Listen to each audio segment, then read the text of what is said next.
تبارك الذي نزل الفرقان على عبده ليكون للعالمين نذيرا۔ آج کے اس خطبہ جمعہ میں اس ماہ مبارک کی جو ایک بڑی خصوصیت ہے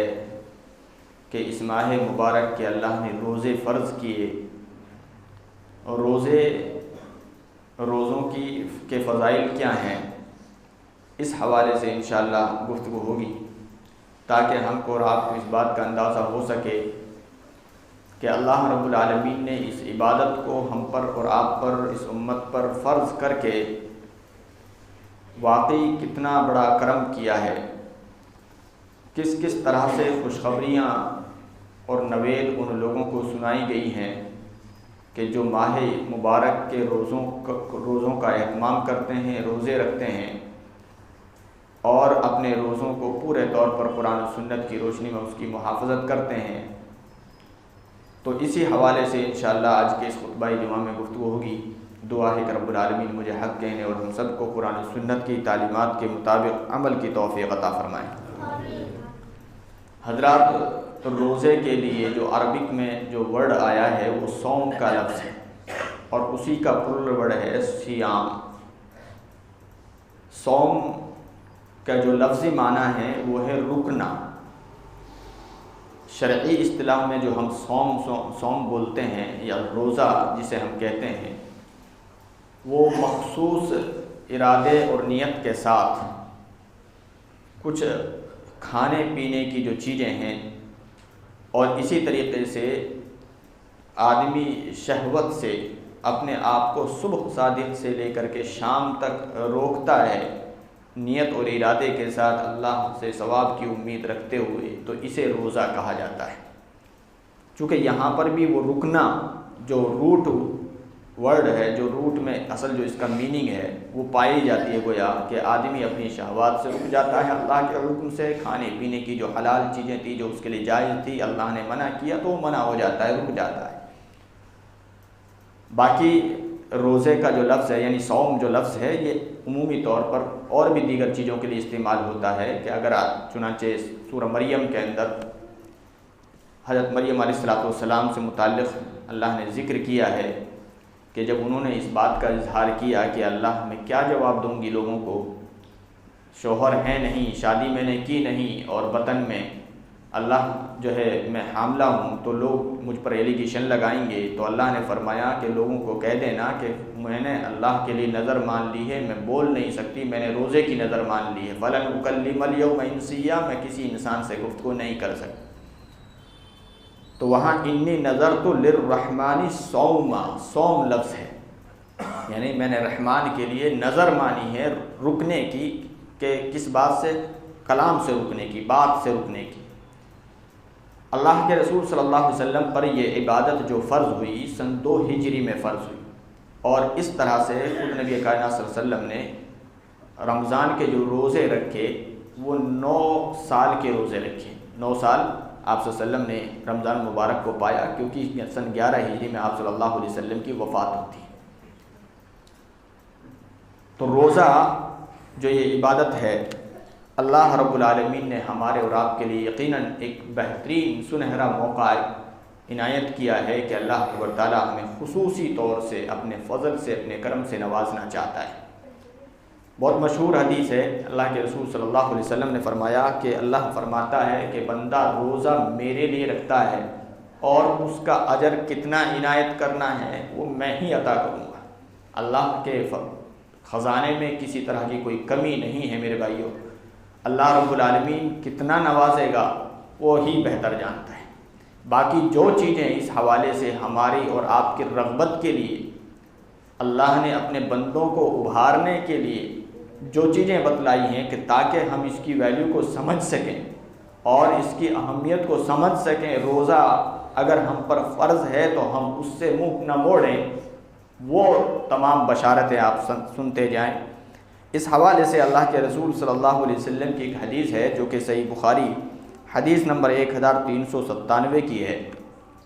جس حدیث کے مطابق روزہ دار کو جنتی ہونے کی بشارت سنائی گئی ہے۔ چند مخصوص اعمال بتلائے گئے ہیں کہ اگر بندہ ان اعمال کو کر لے جاتا ہے تو وہ شخص جنتی ہے، اور ان مخصوص اعمال میں جو ایک اہم عمل بتلایا گیا ہے وہ روزہ بھی ہے۔ حدیث سماعت فرمائیں، اللہ کے رسول صلی اللہ علیہ وسلم کی اس روایت کو نقل کیا ہے راوی حدیث ابو ہریرہ رضی اللہ تعالیٰ عنہ نے، بیان کرتے ہیں ان اعرابیا اتى النبی صلی اللہ علیہ وسلم فقال، کہ ایک دیہاتی نبی کائنات صلی اللہ علیہ وسلم کی خدمت میں حاضر ہوا اور عرض کیا، یا رسول اللہ صلی اللہ علیہ وسلم دلنی علی عمل اذا عملت دخلت الجنہ، کہ یا رسول اللہ صلی اللہ علیہ وسلم مجھے کوئی ایسا عمل بتلائیں کہ میں اس پر عمل پیرا ہوں، اس کو کروں تو میں جنت جانے والا بن جاؤں۔ قال، آپ نے فرمایا، تعبد اللہ لا تشرک بہ شیئا، اللہ کی عبادت کرو اور اس کے ساتھ کسی کو ساجی اور شریک نہ ٹھہراؤ۔ وتقیم الصلاۃ المکتوبہ، 5 وقتہ جو نماز ہے، فرض نماز ہے، اس کی پابندی کرو۔ وتؤدی الزکاۃ المفروضہ، اور فرض زکوٰۃ ادا کرو، جو ہمارے مالوں پر زکوٰۃ بنتی ہے اس زکوٰۃ سے متعلق نبی نے رہبری فرمائی کہ زکوٰۃ فرض ادا کرو۔ وتصوم رمضان، رمضان کے روزے رکھو۔ یہی چند اعمال اس دیہاتی کے سوال پر نبی کریم صلی اللہ علیہ وسلم نے اس کو بتلائے کہ اگر تو ان کو کر لے جائے گا تو تو جنت میں جانے والا بن جائے گا۔ اس دیہاتی نے یہ بات سن کر کے، ان اعمال کو سمجھ کر کے نبی کے سامنے ہی اپنی جو منشا کا اظہار کیا وہ ان الفاظ میں کیا، فوالذی نفسی بیدی، اس ذات کی قسم جس کے ہاتھ میں میری جان ہے، لا ازید علی ھذا، میں اس سے اوپر کچھ بھی نہیں کروں گا، یعنی صرف یہ اعمال پر ہی گھٹنے گاڑ دوں گا، اس سے زیادہ عمل میں نہیں کروں گا۔ جب جنت ہی اصل مقصود ہے تو یہ کر لے جاتا ہوں تو مجھے جنت مل جائے گی۔ نبی نے فرمایا، نبی نے بشارت دی کہ تو اگر ان کو کر لے جاتا ہے تو جنت تجھے مل جائے گی، تو جب جنت ہی اصل مقصود ہے تو اس سے زیادہ میں نہیں کروں گا۔ نبی صلی اللہ علیہ وسلم نے اس کے بعد فرمایا، فلما ولا، حدیث کے الفاظ ہیں، جب وہ منہ موڑ کر کے واپس جانے لگا نبی سے اس بات کو سن کر کے، اس نسخے کو سمجھ کر کے، قال النبی صلی اللہ علیہ وسلم، تو نبی صلی اللہ علیہ وسلم نے فرمایا، من سرہ ان ينظر الى رجل من اہل الجنہ فلینظر الى ھذا، جو شخص جس کو اچھی لگے یہ بات کہ وہ جنتی کو دیکھنا چاہے تو اسے چاہیے کہ وہ اس شخص کو دیکھے۔ یہ حدیث بہت کچھ سکھاتی ہے، اور ایک سب سے بڑی اہم بات کہ جو میں ذکر کیا ہوں کہ روزے کی فضیلت سے متعلق، کہ جو سب سے بڑا مقصود حیات ہے مومن کا، اللہ رب العالمین پر ایمان رکھنے والے اس بندے کا، وہ یہی ہے کہ اللہ ہمیں بخش دے اور جنت ہمیں حاصل ہو جائے۔ تو ہمارے لیے یہ موقع غنیمت ہے کہ اللہ نے ہمیں یہ موقع دیا ہے۔ رمضان کے روزے فرض ہیں، یہ کوئی سنت اور مستحب عمل نہیں ہے کہ ہم دل میں آیا ہے تو رکھ لیا اور دل میں آیا تو چھوڑ دیا، چلو کوئی حرج نہیں، بلکہ ہر عاقل اور بالغ شخص کی ذمہ داری ہے، خواہ مرد ہو یا عورت، وہ اگر شرعی طور پر کسی طرح سے کوئی معذور نہیں ہے تو اس کی یہ ذمہ داری بنتی ہے کہ ماہ بھر کے روزوں کا اہتمام کرے۔ اسی طرح سے اللہ کے رسول صلی اللہ علیہ وسلم کی حدیث سے یہ بات بھی ثابت ہوتی ہے کہ روزہ داروں کے لیے روز محشر جب جنت میں ان کو داخل کیا جائے گا تو ان کے اعزاز کے لیے، ان کے ویلکم کے لیے ایک خاص دروازہ رب العالمین نے بنایا ہے۔ مشہور حدیث ہے، آپ نے بارہا سنی ہے کہ باب الریان اس دروازے کا نام ہے۔ حدیث کے الفاظ ہیں، فرمایا اللہ کے رسول صلی اللہ علیہ وسلم نے، ان فی الجنت بابا یقال له الریان، جنت میں ایک دروازہ ہے جس کا نام ریان ہے، یدخل منہ الصائمون، جس سے صرف روزے دار روز محشر روز قیامت داخل ہوں گے، لا یدخل منہ احد غیرہ، ان کے علاوہ کوئی اور اس دروازے سے داخل نہیں ہو سکے گا۔ جب روزے دار اس سے داخل ہو جائیں گے جنت میں تو اس دروازے کو باضابط مقفل کر دیا جائے گا، بند کر دیا جائے گا۔ تو یہ کہ ہمارا اور آپ کا بھی شمار ان میں ہو، یقیناً ہمارے اندر یہ حرص اور یہ تڑپ ہونی چاہیے کہ اللہ رب العالمین ہمیں بھی وہ اس اعزاز سے نوازے، ہمیں بھی جو ہے اس وقت جو ہے یہ خوش آمدید کا موقع ملے کہ ہمیں بھی خوش آمدید ہو اور ہمیں اس جنت کے دروازے سے جو ہے پکارا جائے، بلایا جائے۔ اسی طرح سے روزہ دار شہداء کے ساتھ ہوں گے۔ اللہ کے رسول صلی اللہ علیہ وسلم کی صحیح حدیث سے یہ بات ثابت ہے کہ وہ لوگ جنہوں نے اللہ کی رضا کی خاطر روزے کو رکھا، روزے کے آداب کو بجا لایا، پورے طور پر روزے کی محافظت کی، تو انشاءاللہ شہید صدیقین کہ جن کا مقام اور مرتبہ یقیناً بہت عظیم ہے، ان لوگوں کے ساتھ ان روزے داروں کو بھی جو ہے ان کا شمار بھی ان کے ساتھ ہوگا، ان کی قربت انہیں حاصل ہوگی۔ صحیح حدیث اللہ کے رسول صلی اللہ علیہ وسلم کی، جو کہ صحیح الترغیب حدیث نمبر 1003 ہے، اللہ کے رسول صلی اللہ علیہ وسلم کی بابت صحابی رسول بیان کرتے ہیں کہ جاء الرجل الى النبی صلی اللہ علیہ وسلم، نبی صلی اللہ علیہ وسلم کے پاس ایک شخص آئے، فقال یا رسول اللہ، اس نے کہا اے اللہ کے رسول صلی اللہ علیہ وسلم، ارأیت ان شہدت ان لا الہ الا اللہ، کیا خیال ہے آپ کا کہ اگر میں لا الہ الا اللہ وان محمد رسول اللہ، اللہ کے معبود ہونے کی گواہی دوں، آپ کے رسول ہونے کی، رسول اللہ ہونے کی گواہی دوں، وصلیت صلوات الخمس، 5 وقت کی جو 5 وقتہ نماز ہے میں اس نماز کی پابندی کروں، وادیت الزکاۃ، زکوٰۃ ادا کروں، وصمت رمضان، رمضان کے روزے رکھوں، تو فممن انا، یا رسول اللہ آپ مجھے بتلائیں میرا شمار پھر کن میں ہوگا، آپ کا اس سلسلے میں کیا کہنا ہے، کیا فرمانا ہے؟ تو آپ صلی اللہ علیہ وسلم نے فرمایا من الصدیقین والشہداء، کہ اگر تو یہ کام کرتا ہے تو تمہارا جو شمار ہے وہ صدیقین اور شہداء میں سے ہے۔ صدیقین اور شہداء یقیناً بہت بڑے مقام اور اعجاز کے حامل ہیں، جو اللہ رب العالمین نے جن کو مقام اور عزت عطا کی ہے، تو انہی میں گویا روزہ داروں کا، صائمین کا جو ہے شمار ہوگا، اللہ کے رسول صلی اللہ علیہ وسلم نے فرمایا۔ اسی طرح سے روزہ دار کے گزشتہ گناہ معاف کر دیے جاتے ہیں۔ اللہ کے رسول صلی اللہ علیہ وسلم نے فرمایا کہ اگر کوئی شخص صحیح معنوں میں روزہ رکھتا ہے، اس کے آداب کو بجا لاتا ہے، تو اس نے یہ عمل روزے کا کیا، اللہ کی اس عبادت کو جو بجا لایا، اللہ پر ایمان و یقین اور ثواب کی امید رکھتے ہوئے، تو اس عمل کی برکت کی وجہ سے غیر گناہ جو انسان سے چاہتے نہ چاہتے ہوئے لا علمی میں جو ہو جاتے ہیں، چونکہ کوئی بھی انسان، ظاہر سی بات ہے ہم سب بشر ہیں، انسان ہیں، اور انسان کی فطرت میں یہ چیز ودیعت ہے کہ اس سے گناہ سرزد ہوتے ہیں، ہم فرشتے نہیں ہیں، تو وہ جو گناہ سرزد ہوتے ہیں صغائر کی شکل میں،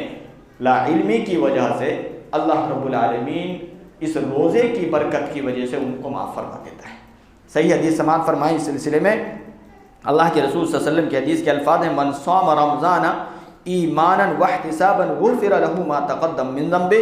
صحیح بخاری حدیث نمبر 1901 ہے۔ فرمایا آپ صلی اللہ علیہ وسلم نے کہ جس نے رمضان میں ایمان و یقین کے ساتھ اللہ سے ثواب کی امید رکھتے ہوئے روزے رکھے، رمضان کے روزے رکھے، اس کے پچھلے تمام گناہ جو ہیں معاف کر دیے جاتے ہیں۔ اسی طرح سے روزہ دار کے منہ کی بو کستوری سے زیادہ اللہ کے نزدیک پاک ہے، یعنی مشک سے زیادہ اللہ کے نزدیک محبوب ہے۔ روزہ دار کے شکم کے خالی ہونے کے نتیجے میں جو ہے شام تک آتے آتے ایک خاص بو پیدا ہو جاتی ہے جو ناپسندیدہ ہوتی ہے، مگر اللہ کے نزدیک وہ ناپسندیدہ بو بھی چونکہ اللہ کی عبادت کی وجہ سے، اللہ کی خاطر بھوکے ہونے کی وجہ سے وہ پیدا ہوئی ہے، تو گرچہ وہ بظاہر مکروہ اور ناپسندیدہ ہے، مگر اللہ کے نزدیک اس کا جو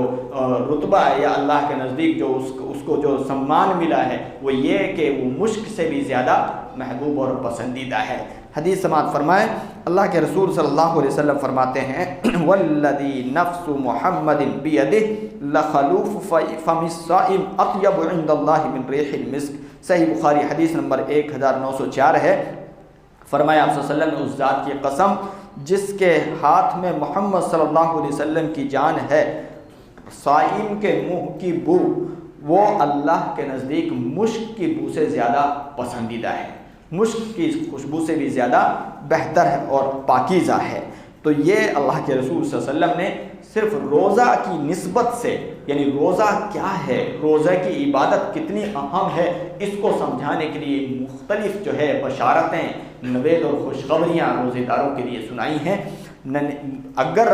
ہم اور آپ تھوڑا سا دیکھیں کہ مختلف جو عبادتیں یا مختلف جو چیزیں اللہ نے اپنے بندوں کو بتائی ہیں ان کے جو فضائل بیان کیے گئے ہیں، اس قدر آپ دوسری عبادتوں سے متعلق اس قدر جو ہے خوشخبریاں، اس قدر بشارتیں جو ہے نہیں پاؤ گے، جس طرح سے روزے سے متعلق اللہ رب العالمین نے، اللہ کے رسول صلی اللہ علیہ وسلم نے یہ چیزیں بیان فرمائی ہیں۔ اسی طرح سے میرے بھائیوں، روزے سے متعلق ایک اہم بات یہ بھی ہے کہ روزہ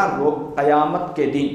روزہ داروں کے حق میں سفارشی بن کر اللہ کے حضور کھڑا ہو جائے گا، سفارش کرے گا، جس طرح سے قرآن کریم کے بارے میں ہے کہ قرآن کریم اپنے پڑھنے والے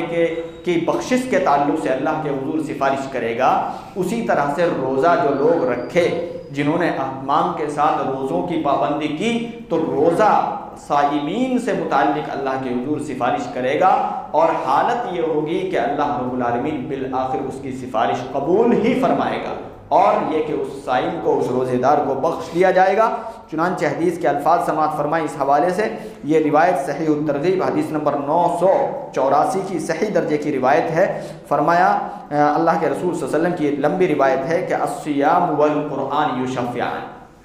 روزہ اور قرآن روز محشر بندے کے حق میں اللہ کے حضور سفارش کریں گے۔ یقول الصیام، روزہ کہے گا ای ربی، اے میرے رب، منعتہ الطعام والشہوات بالنہار فشفعنی فیہ، میں نے اس کو دن کے اندر کھانے پینے سے جو یہ کھا سکتا تھا، جو اس کے لیے حلال تھی، جائز تھی، میں نے دن بھر اس کو جو ہے کھانے پینے سے، شہوت سے، اپنی بیوی سے ملنے سے روکے رکھا، اور یہ بندہ تیری خاطر، تیری رضا کو حاصل کرنے کی خاطر روکا رہا، اس نے پوری پابندی کی، فشفعنی فیہ، سو اے اللہ اس کے بارے میں تو میری سفارش قبول فرما۔ قرآن کہے گا وَيَقُولُ الْقُرْآنُ، قرآن کہے گا منعتہ النوم باللیل، اے اللہ تیرے کلام کی تلاوت کرنے کی وجہ سے یہ رات کی تنہائیوں میں جگتا تھا، رات میں تلاوت قرآن کرتا تھا، فشفعنی فیہ، تو اس کے بارے میں تو میری سفارش قبول فرما، اس کی بخشش فرما۔ فیشفعان، حدیث کے آخری الفاظ ہیں فیشفعان، کہ اس شخص یہ قرآن اور روزے کی یہ سفارش اللہ کے حضور مقبول ہوگی، ان کی سفارش مان لی جائے گی۔ مان لی جانے کا مطلب یہ ہے سیدھا سا کہ گویا اس صائم کو، روزے دار کو بخش دیا جائے گا، تلاوت قرآن کرنے والے کو بخش دیا جائے گا۔ اسی طرح سے روزہ خیر کا دروازہ، سراپا خیر کا سرچشمہ قرار دیا گیا ہے۔ چنانچہ حدیث کے الفاظ ہیں، اللہ کے رسول صلی اللہ علیہ وسلم فرماتے ہیں، معاذ ابن جبل رضی اللہ تعالیٰ عنہ راوی حدیث ہیں، ان النبی صلی اللہ علیہ وسلم قال له الا ادلک علی ابواب الجنہ، کہ نبی صلی اللہ علیہ وسلم نے معاذ ابن جبل کو مخاطب کر کے فرمایا، کیا میں تمہیں خیر کے دروازے سے جو ہے نہ بتلاؤں، کیا میں تمہیں خیر کا دروازہ نہ بتلاؤں؟ الا ادلک علی ابواب الخیر، قلت بلا یا رسول اللہ، معاذ بن جبل کہتے ہیں کہ میں نے کہا کیوں نہیں اللہ کے رسول صلی اللہ علیہ وسلم، آپ مجھے وہ خیر کا دروازہ، خیر کا سرچشمہ ضرور بتلائیں۔ قال الصوم جنۃ، تو نبی صلی اللہ علیہ وسلم نے جواب فرمایا کہ روزہ ڈھال ہے، یعنی روزہ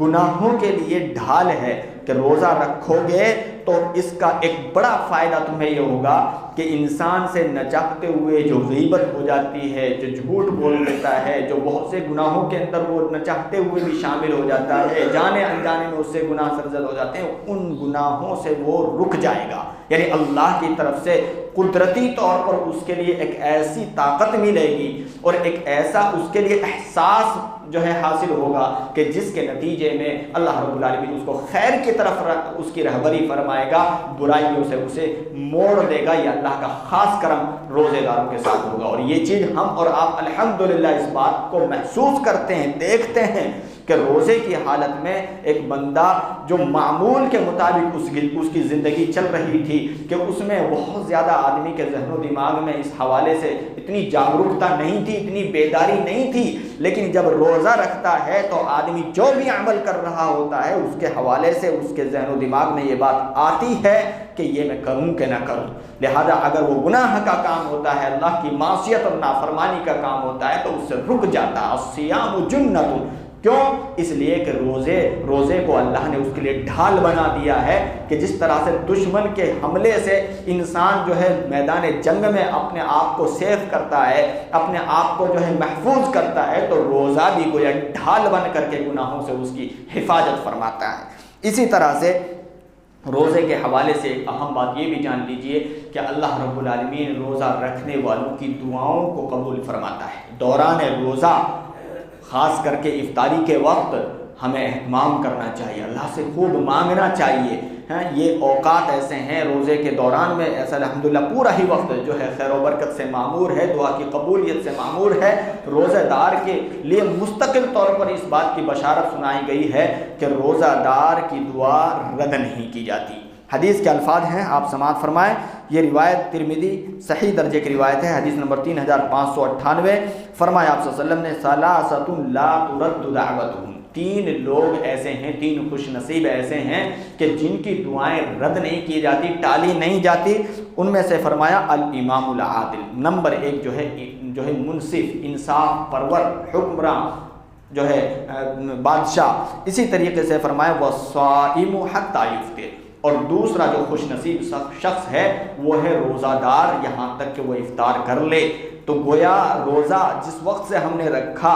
اور جب ہم روزہ افطار کر لیں گے تب تک کا جو یہ پیریڈ ہے، پورے دوران روزے کا، پورا دن بھر کا جو یہ ہمارا وقت ہے، یہ دعا کی قبولیت کا وقت ہے۔ اس میں کبھی بھی ہم دعا کریں گے تو انشاءاللہ اللہ کے حضور سے وہ دعائیں رد نہیں ہوں گی۔ ہمیں زیادہ سے زیادہ اپنے لیے، اپنے بچوں کے لیے، مسلم سماج کے لیے، پوری امت اسلامیہ کے لیے اللہ سے خیر مانگنا ہے۔ جتنی وسعت قلبی کے ساتھ آپ مانگو گے اللہ کے حضور کوئی کمی نہیں ہے۔ لہذا پورے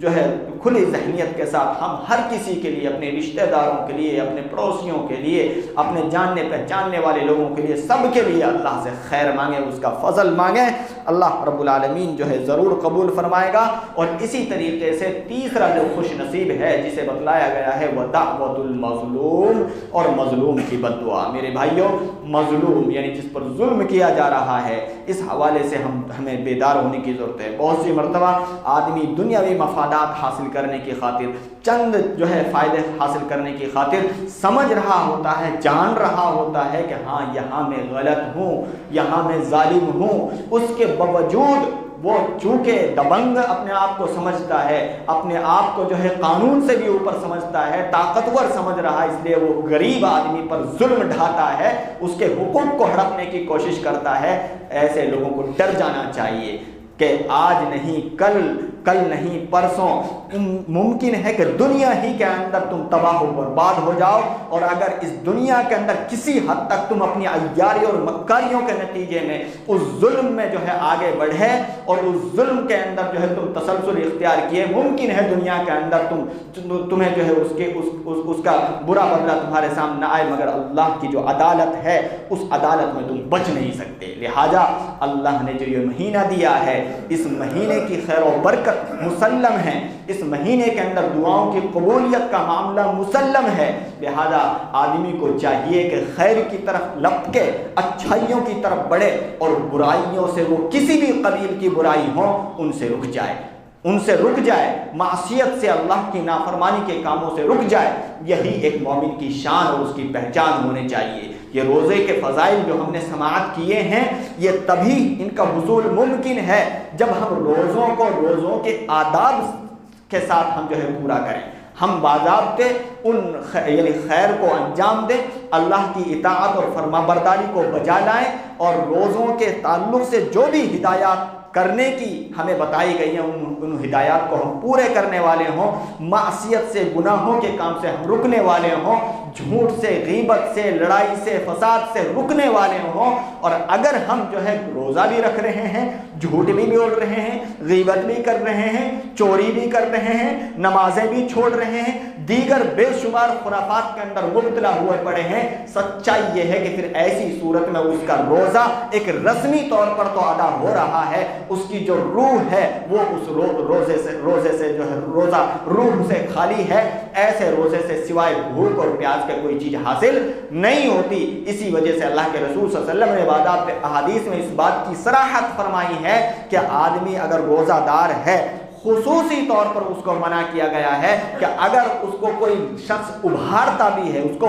ورقلاتا بھی ہے، تب بھی اس کو کہا گیا ہے، یعنی چاہے جائے کہ وہ سبقت کرے، چاہے جائے کہ وہ گناہ میں کسی کے تعلق سے آگے بڑھے، اس کو یہاں تک بھی ہدایت کی گئی ہے کہ اگر کوئی شخص اس کو ورغلاتا ہے، اس کو ابھارتا ہے لڑائی جھگڑے کے لیے، گالی گلوج کے لیے، تو وہ کہتے انی صائم، میں روزہ دار ہوں، میں نہیں پڑوں گا اس چکر میں، میں روزے دار ہوں، مجھے جو ہے آپ اس سلسلے میں بخش دیجئے۔ آدمی جو ہے ایسی صورت میں اپنے کنارے ہو جائے، الگ ہو جائے، کیونکہ اگر اس میں الجھو گے، پڑھو گے، جواب دو گے تو بات بڑھتی چلی جائے گی۔ اس لیے روزے دار کو ان تمام چیزوں کا لحاظ کرنا ہے کہ اگر ہمیں یہ بشارتیں مطلوب ہیں، اگر ہمیں یہ فضائل مطلوب ہیں، یہ فوائد مطلوب ہیں، یہ تبھی ممکن ہے جب کہ ہم روزے کو قرآن و سنت کی روشنی میں پورا کرنے والے بنیں۔ دعا ہے کہ رب العالمین ہم سب کو قرآن و سنت کی تعلیمات کے مطابق روزوں کو مکمل کرنے کی توفیق عطا فرمائے۔ الہ العالمین ماہ مبارک کے جتنے ایام بچ گئے ہیں، الہ العالمین ان تمام ایام کو ہمیں ان کی پوری طور پر قدر کرنے کی توفیق عطا فرمائے۔ الہ العالمین ہمیں قرآن و سنت کے تعلیمات کے مطابق مکمل طور پر عملی زندگی گزارنے کی توفیق عطا فرمائے۔ آمین وآخر دعوانا ان الحمد للہ رب العالمین۔ بارک اللہ لنا ولکم فی القرآن المجید ونفعنی وإیاکم بالذکر الحکیم صلی اللہ علیہ وسلم۔